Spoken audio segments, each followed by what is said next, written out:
Muito bem, boa tarde, sejam todos bem-vindos. E nós estamos vindo agora das férias, não são bem férias, mas das festividades de Pessach. Pessach, todos nós estivemos ao entorno de uma mesa, não só recordando o passado, mas sim vivenciando. É interessante que já se passaram mais de 3.000 anos e nós não apenas lemos a história, nós comemos a matzá, aquele mesmo alimento que o povo comeu. O maror, sentindo a amargura que eles passaram. Reclinamos para a esquerda em sinal de liberdade, tem toda uma vivência por trás. E eu pergunto para vocês, a história de Pessach, ela é história ou ela é atualidade? Não sei se todo mundo sabe, mas grande parte do judaísmo está ao entorno da lembrança da saída do Egito, do Êxodo. Todo Shabbat, quando a gente faz o Kiddush, Zecher L'Yetziat Mitzrayim. O Tefilin que os homens colocam todo dia, lembrança da saída do Egito. Todo dia na reza, na terceira parte do Shema Israel, nós lembramos da saída do Egito. Várias partes das nossas orações, saída do Egito. O que isso tem a ver com o homem moderno do século 21, depois de mais de 3.000 anos, falando de escravidão, falando de algo do passado? Porém, vem a Kabbalah, a Hassidut do Tânia nos lembra que a saída do Egito ela é mais atual que nós imaginamos. Todos nós buscamos sair do Egito. E é por isso que existe uma mitzvah diária, de lembrar e não só lembrar, de tentar, buscar sair do nosso Egito particular. Todos nós temos aquele meitzar, aquele aperto, aquilo que nos impede de sermos livres, de sermos pessoas tranquilas, pessoas felizes. E este Mitzrayim, este Egito, é o Egito que nós devemos buscar sair a cada dia. Por isso que nossos sábios disseram, Bechol dor vador, Bechol yom vayom, em cada geração, em cada dia, Chayav Adam lirot atzmo, Kehilo u yatsa ayom Mitzrayim. Eu tenho que me enxergar como se fosse que hoje eu estou saindo do Egito. Nós estamos agora começando, se Deus quiser também, terminando, nesta aula, o capítulo 47 do Tânia. O menor capítulo do Tânia, mas repleto de conteúdo. Se nós conseguirmos atingir a nossa libertação diária, nossa vida vai transformar. Libertação daquilo que nos prende, aquilo que nos impede de sermos livres. A nossa alma, ela brilha, a nossa alma é pura. Cada um, pela sua alma, ele é uma pessoa incrível. O que acontece é a embalagem, o corpo, a alma animal, o nosso lado animal, que nos impede de expressarmos todo o nosso potencial divino. O que significa cada dia sair do Egito, diz o Tânia? Yetziat nefesh Eloquim Masarago, para a gente conseguir se libertar da prisão do corpo, que na linguagem da Kabbalah ela é chamado Mishcha Dechivya, a pele da serpente. Como que nós podemos nos libertar essa nossa alma desse corpo? Não é para Deus nos livre tirar a alma do corpo, esse não é o objetivo é continuar vivendo aqui, mas conseguir libertar através da ferramenta divina, que é o estudo e a prática.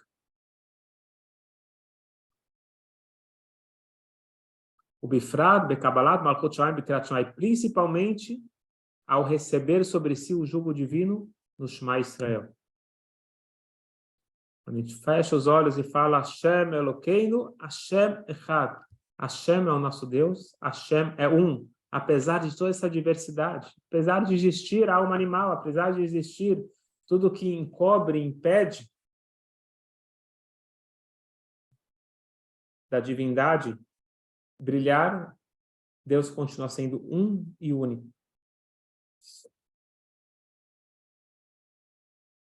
E aqui o que ele fala é uma coisa muito interessante. Ele diz que Eloqueino, ou como Eloquei Abraham.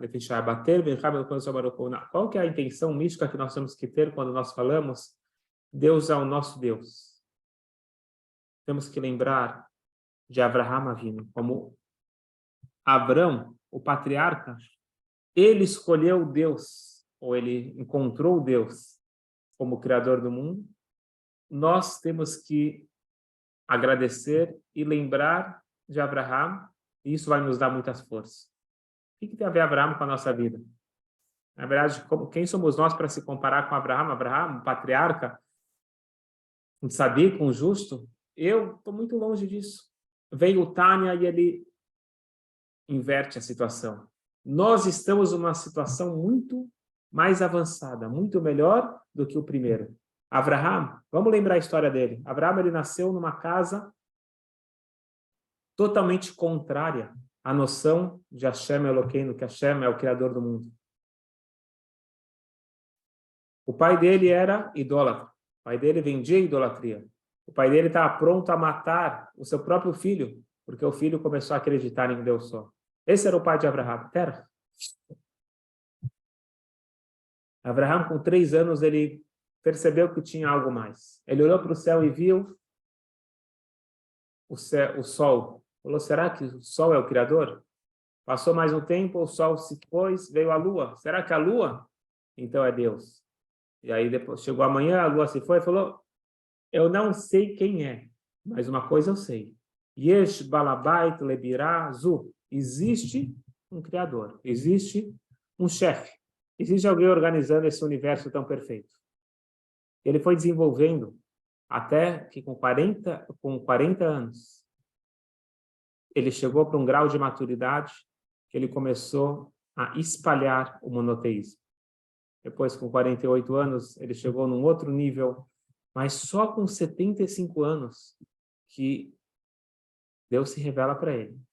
E Deus dá a primeira mitzvah. Apenas com 75 anos. Veja quão difícil foi.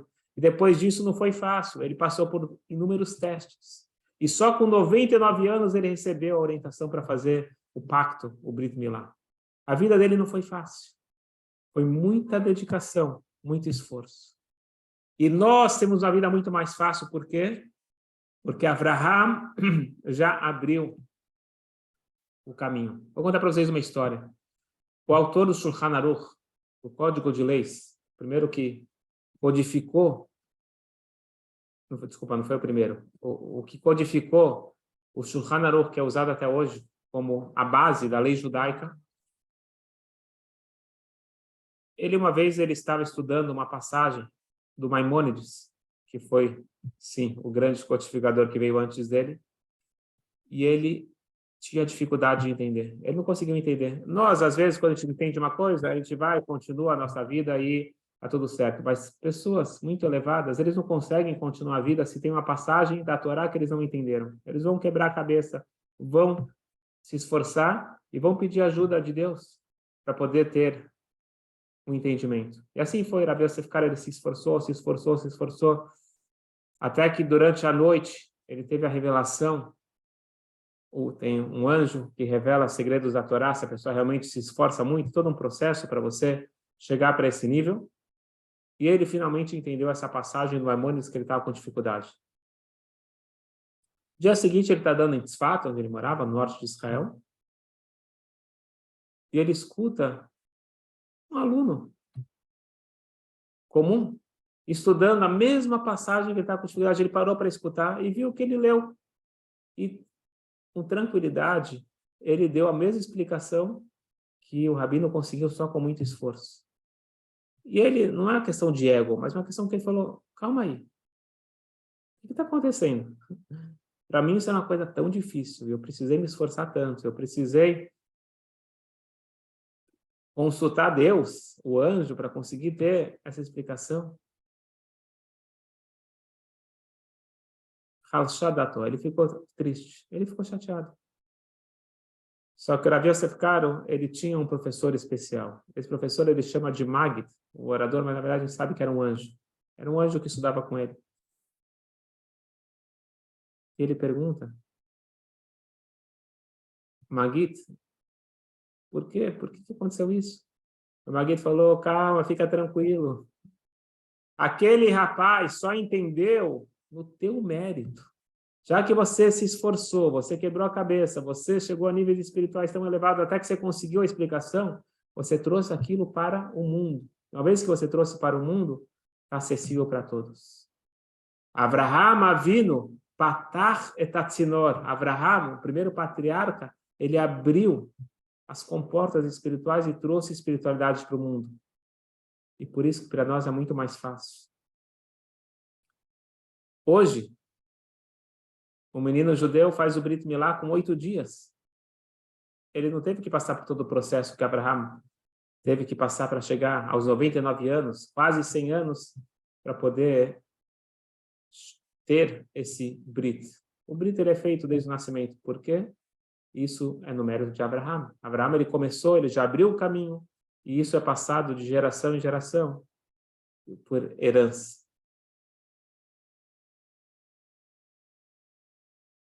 Isso é parecido com o conceito da profecia, dito que os profetas, para eles poderem ter uma revelação de Deus, é complexo.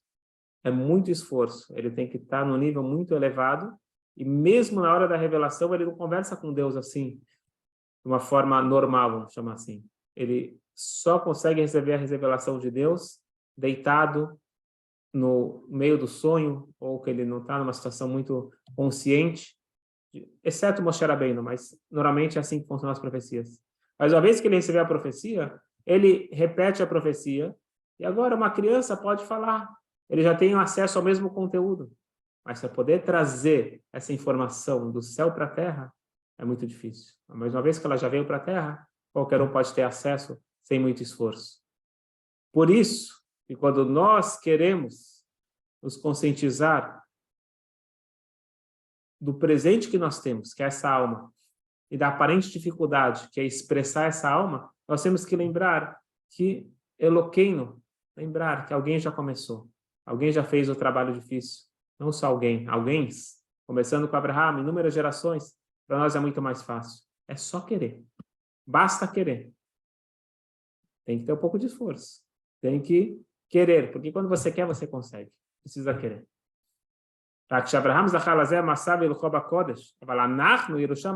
Falou, Abraham ele recebeu isso com esforço. Nós temos isso de presente. Quando está escrito, lá na Torá, quando Deus ele deu a Torá, a gente fala na Brachá, na bênção da Torá, que Hashem nos deu a sua Torá, ele não deu só apenas a sua Torá, ele deu a si mesmo. Dentro da Torá, ele colocou a sua essência. E aí nós temos que lembrar o seguinte.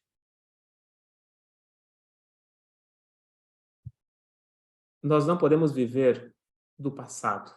Nós falamos em aulas anteriores sobre o poder do reflexo. Quando você olha no espelho, você sorri para o espelho sorri para você. Quando você sorri para Deus, Deus sorri para você. Agora não basta o sorriso de ontem, tem que ter o sorriso de hoje.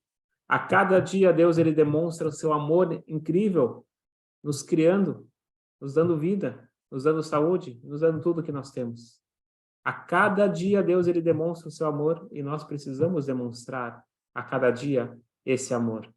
E para isso, deixa bem claro, não tem nenhum impedimento para nós podermos ser livres, para nós podermos expressar a essência da nossa alma. Não tem nenhum impedimento, só querer.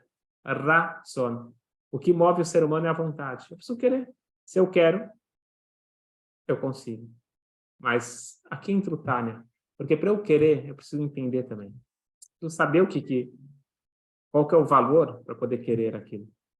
Todos nós queremos o melhor para nós. Só que às vezes a gente tem a informação errada. A gente acha que esse prazer imediato é o que eu quero. Na verdade, o que eu mais quero, o que mais uma pessoa quer é poder expressar o seu potencial máximo. É poder estar em contato com a sua fonte de vida. Isso que cada um de nós quer. Tendo a informação, é só querer.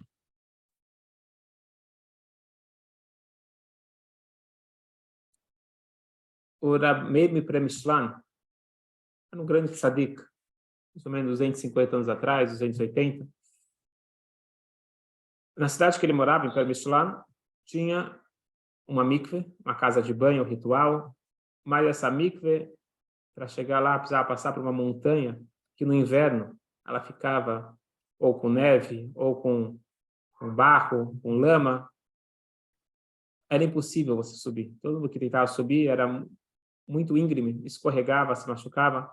Mas o rabino, já velhinho, todo dia de manhã ele conseguia subir a montanha, descer a montanha, ir na mikve, subir a montanha, descer a montanha, e nada acontecia. Tinha uns jovens que não acreditavam muito nos poderes divinos, e eles queriam comprovar que esse rabino não está com nada. Falaram, se o velhinho consegue, a gente também consegue. Eles foram lá, se aventuraram, e logo no início eles escorregaram, todos se machucaram. Quem foi visitar eles? O rabino. Uma mitzvah, visitar os doentes. Foi lá visitar, ficou sabendo que eles tinham se machucado. Eles falaram, rabino, por favor, desculpa. A gente queria tirar um pouco da sua moral, mas agora a gente percebeu que não tem como. Conta pra gente. Qual é o seu segredo? E ele, que era um tzadik, respondeu o seguinte: quem está amarrado em cima não cai embaixo. Meir está amarrado em cima. Ele não falou com orgulho, ele falou com humildade. Não é fisicamente, mas espiritualmente. Quem está amarrado, quem está conectado em cima, não cai aqui embaixo. Isso significa você atingir o nível de liberdade. Você atingir o nível de sair do Egito particular. O Egito é aquilo que nos traz para baixo. Aquilo que nos faz cair, não apenas fisicamente. Cair nas tentações. Cair em falas, pensamentos e ações inadequadas. A pessoa livre não é aquele que faz o que o seu prazer imediato chama. A pessoa livre é aquele que consegue falar não para as tentações e falar sim para a sua verdadeira vontade, a sua vontade interior. Portanto, quem está conectado em cima não cai embaixo. Então, para eu conseguir atingir esta liberdade, eu preciso lembrar de como aconteceu a saída do Egito. Deus, ele se revela para o povo através de Moshe Rabbeinu e diz: vocês não vão ser mais escravos do Egito, dos egípcios.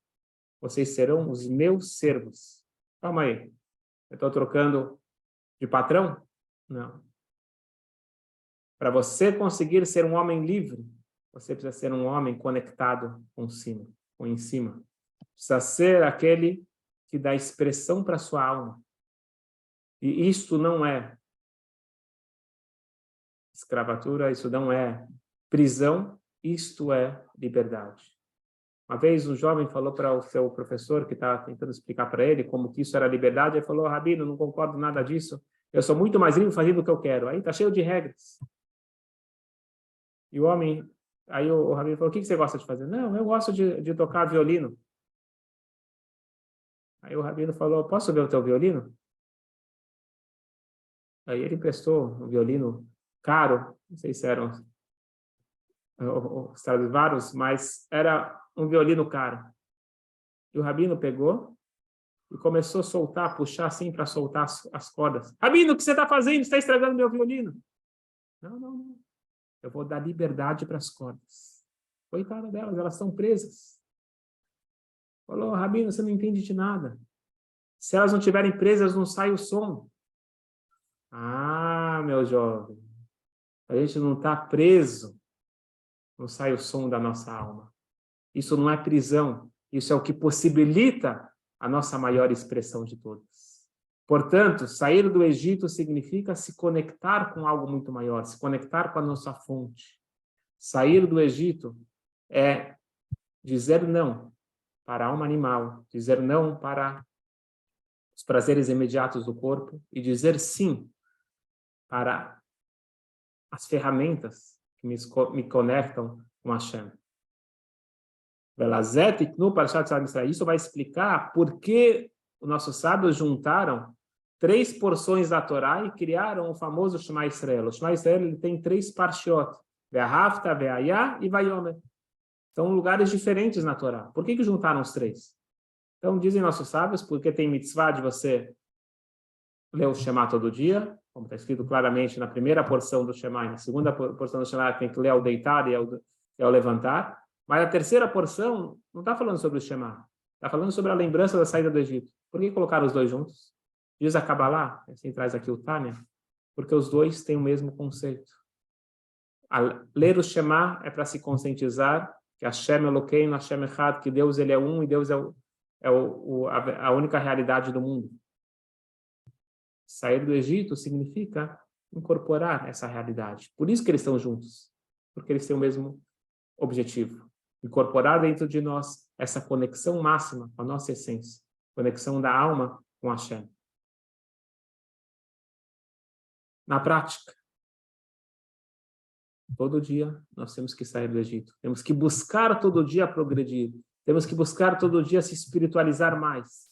Conseguir ter o autocontrole e falar não para o nosso corpo, falar não para a nossa alma animal, falar não para as tentações, que não tem liberdade maior do que essa, não tem alegria maior do que essa. Pois ser livre é ser feliz. Muito obrigado a todos.